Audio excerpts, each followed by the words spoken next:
حبايب قلبي اللي وحشوني جدا جدا جدا كتير قوي قوي قوي. انا اسفه ان انا ما كنتش بنزل فيديوهات الفتره اللي فاتت، بقالي شهر حرفيا ما بنزلش فيديوهات على القناه خالص. وكمان مش ببعت لكم يعني حاجات، يعني اللي هو اوريكم واقول لكم انا مثلا مضغوطه ولا مش مضغوطه، لا سبت القناه كده واتفرغت لفتره الامتحانات. كانت فتره كبيسه بس الحمد لله عدت. وانا في فتره الامتحانات كنت وانا وصحابي كده كنا بنلف بقى في الشوارع وكده، وبنلف في المحلات بعد ما نخلص امتحانات، على اساس ان احنا نخرج مع بعض شويه، نروح ونيجي مع بعض، على اساس ان احنا مش هنشوف بعض تاني عشان سنه تالته هنتخصص. المهم في الفتره دي اشتريت حاجات عجبتني جدا جدا وانا بلف في المحلات. وكمان بعديها بفتره في حاجات عجبتني برضو من على امازون، اللي هي دول الحاجات دول. هم حاجات بسيطه جدا، هفرجكم عليها برضو. ف من ساعه ما اشتريت الحاجات دي وقلت ان انا لازم افتح فيديو واوريكم الحاجات اللي انا جبتها. بس كانت فتره الامتحانات ضغطاني جدا جدا، كان علينا خلصنا العملي وكان علينا النظري ساعتها، فاضطريت بقى ان انا اذاكر، وقلت بقى هبقى اعمل الفيديو ده. هجمع لهم الحاجات اللي انا جبتها يعني وكده، وهعملها في فيديو اكون فيه بقى مخلصه الامتحانات، فتره راحه، فاهمين؟ عشان نتفرغ لبعض ونشوف الحاجات الكيوتة دي مع بعض. فهتستمتعوا جدا جدا جدا معانا بالفيديو، علشان في حاجات كيوتة قوي قوي. بصوا بريئة كده هوريها لكم برضو.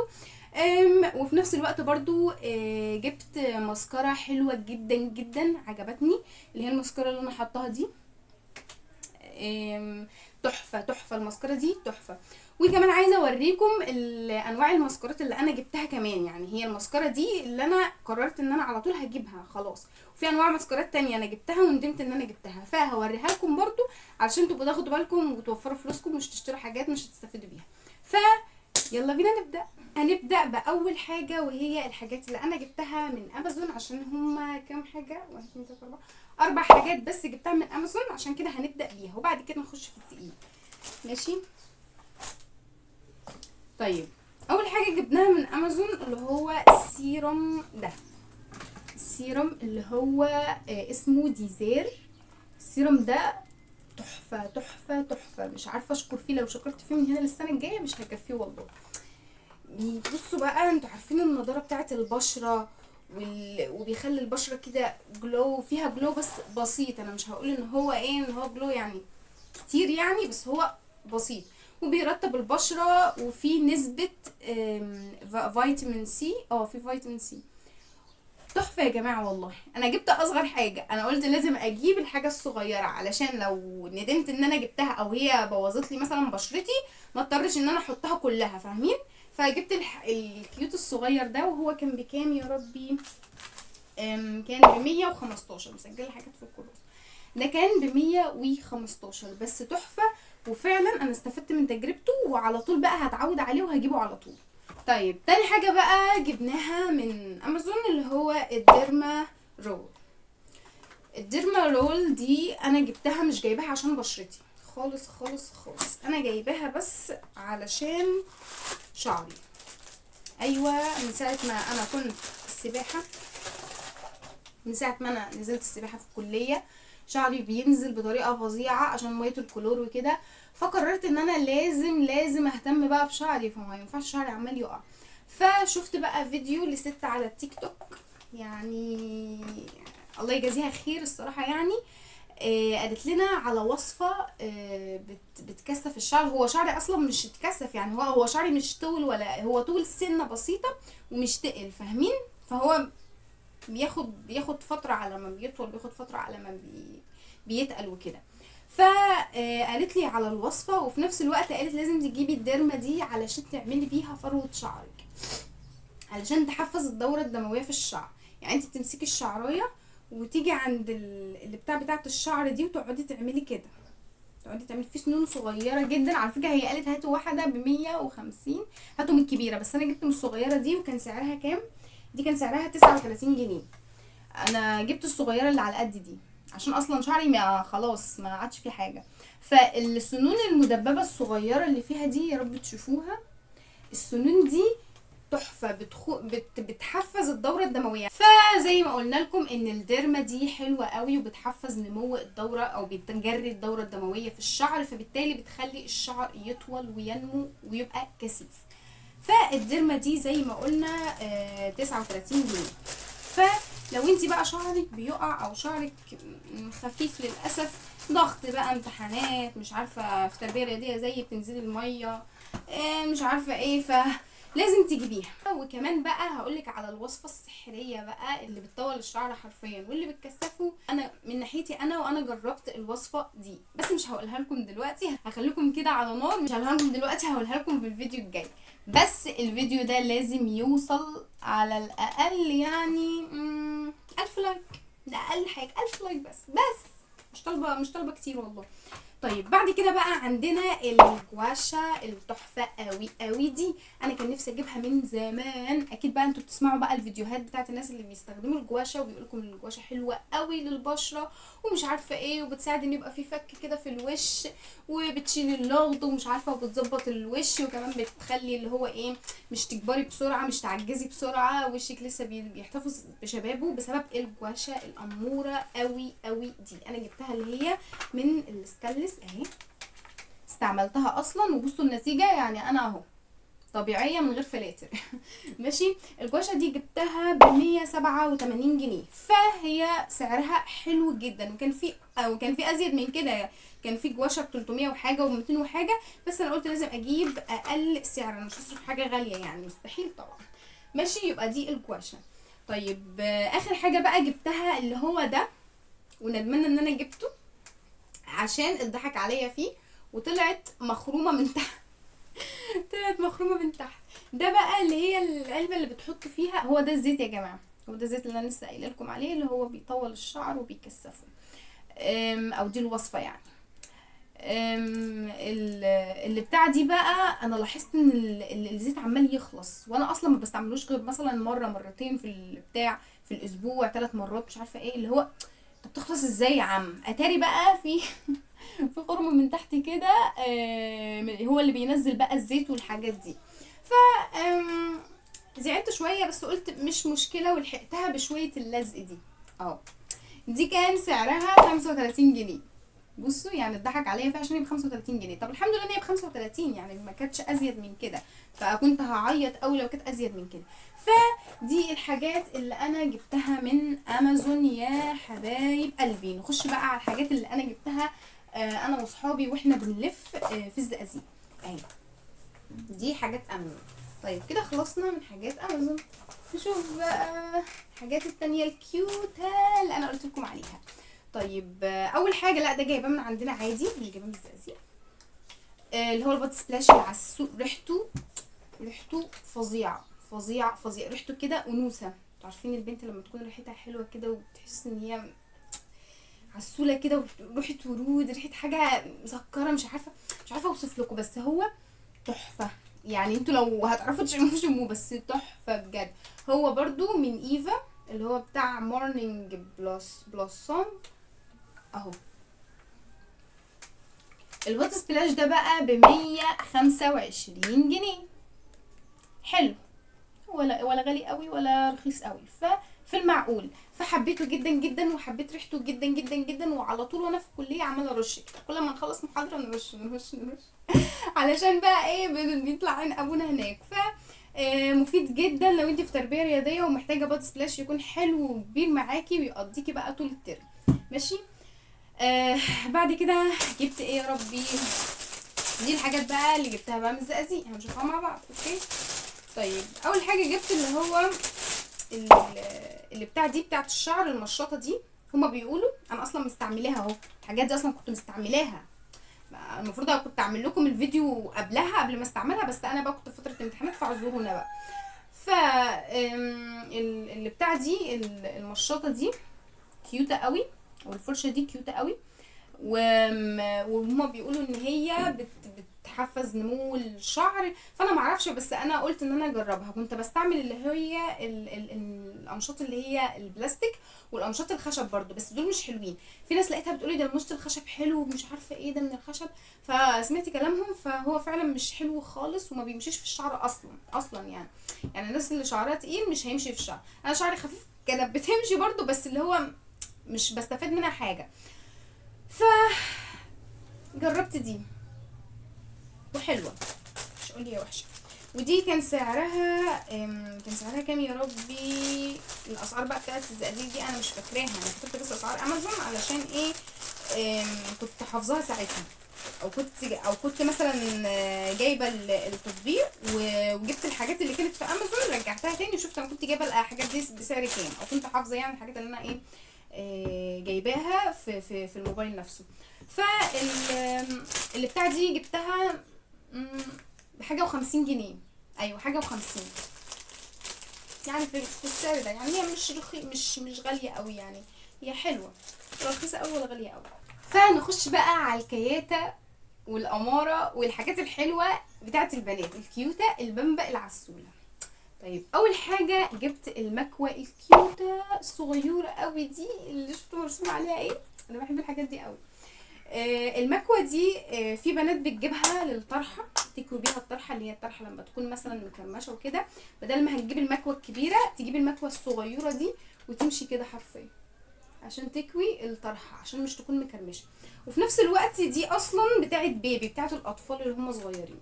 فانا عشان شعري فضحت شعري في الفضائيات، عشان شعري خفيف بسبب الكليه طبعا، ولما كنت في ثانويه عامه كان بيقع بسبب ضغط الامتحانات، فجبت الكيوته الصغيره قوي دي علشان اعمل بيها شعري، بدل ما اجيب حاجه كبيره وفي نفس الوقت هتكون غاليه، وانا اصلا يعني شعري خفيف مش محتاج ده كله.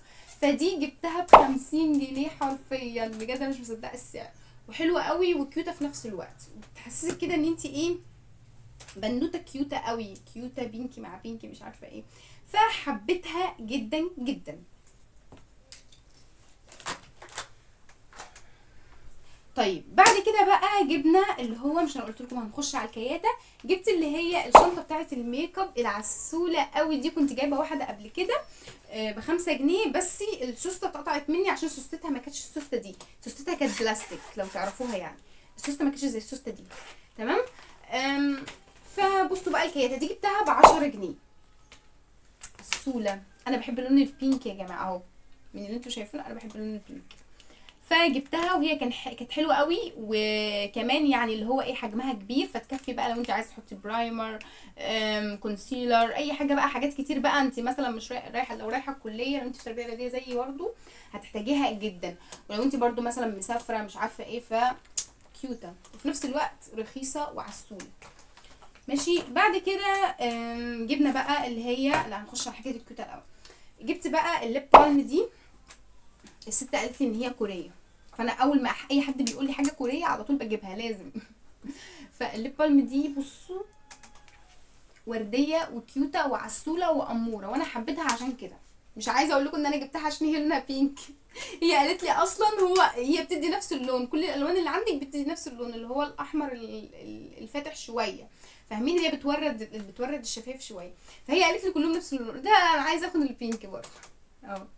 فحلوه قوي يا جماعه، فدي جبتها ب35 جنيه، ايوه 35 جنيه.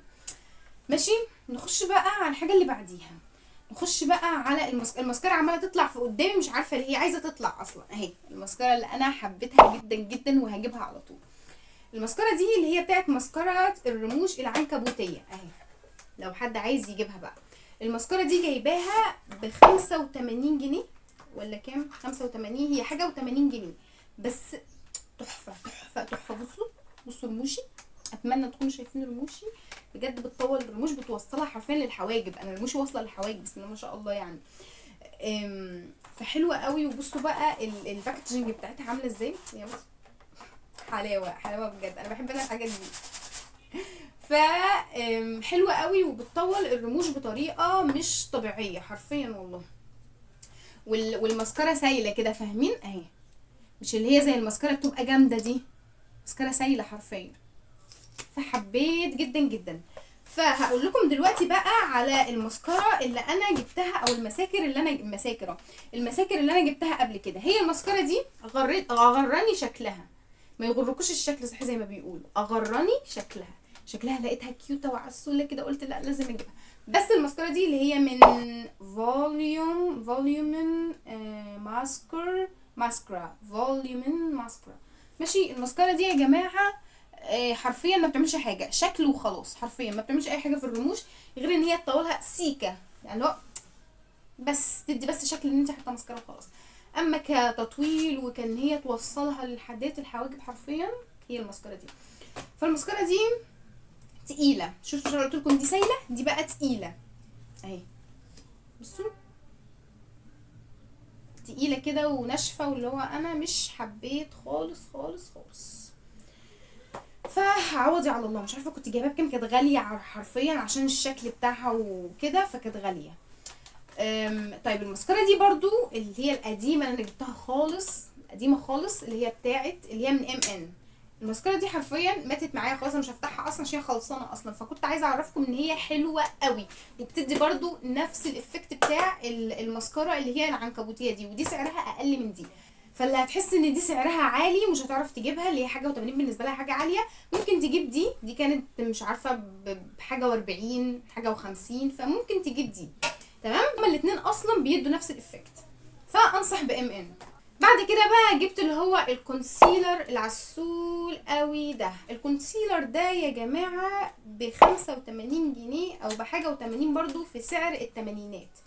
حلو جدا جدا حرفيا، يعني انت بتحطي نسبه بسيطه تلاقي الهالات اختفت حرفيا. انا حاطه منه برضو. فهو اسمه روز جولد كونسيلر بي. الكونسيلر ده بتهيألي كوري، ايوه هو مكتوب ان هو كوري.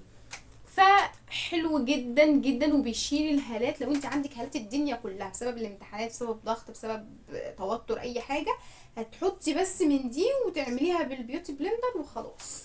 فتحت عينك وتعمليها بالبيوتي بلندر، انسي بقى اي سواد تحت، انسي سواد الدنيا كلها، هتورد لك الدنيا حرفيا. فحلوه قوي وسعرها يستاهل بصراحه، يستاهل ان هي بحاجه و80 جنيه، يستاهل 85 86 ان شاء الله تكون ب 100 جنيه، تستاهل والله، بس سعرها حلو. ماشي. بعد كده بقى جبت الحاجات دي اللي هي بتزيل الميك اب، اللي هي من القطن دي، القطن الصغير ده اللي هو بيزيل الميك اب، بس اتغفلت برضه، انا كنت جايباه رخيص، كنت جايباه ب 15 جنيه، اللي هو انا قلت يا 15 جنيه لا حلوه، كنت متغفله حرفيا. بصوا اهو، بصوا عامله ازاي، حرفيا مش حلوه خالص. كنت برضو بمسح بيها عيني وكده، لقيت القطن دخل في عيني، عماله اطلعها، بصوا عماله اطلعها مش عايزه تطلع حرفيا، فمش حلوه. ممكن تستعملوها مثلا لو انتوا بتحطوا الفاونديشن ولقيتوا حته مثلا مش ظابطه مش عارفه ايه، فده هينفعكم. ممكن تستعملوها برضو تمسحوا بيها الكاميرا، انا كنت مسحه بيها الكاميرا، تمسحوا بيها اي حاجه قدامكم حرفيا، فمش مشكله، 15 جنيه عادي يعني، مش فارقه. طيب بعد كده جبت اللي هو الزيت بتاع الاطفال ده، اللي هو من جونسون، حلو جدا للبشره. في ناس بتستعمله لبشرتهم ولشعرهم ولضوافرهم كمان، انا بستعمله للبشره، وبيحطوه برضو على رموشهم وعلى حواجبهم عشان تكثفها. حرفيا تحفه يا جماعه. الازازه الصغيره اللي مش باينه من الارض دي ب55 جنيه، شفتوا الاسعار، 55 جنيه.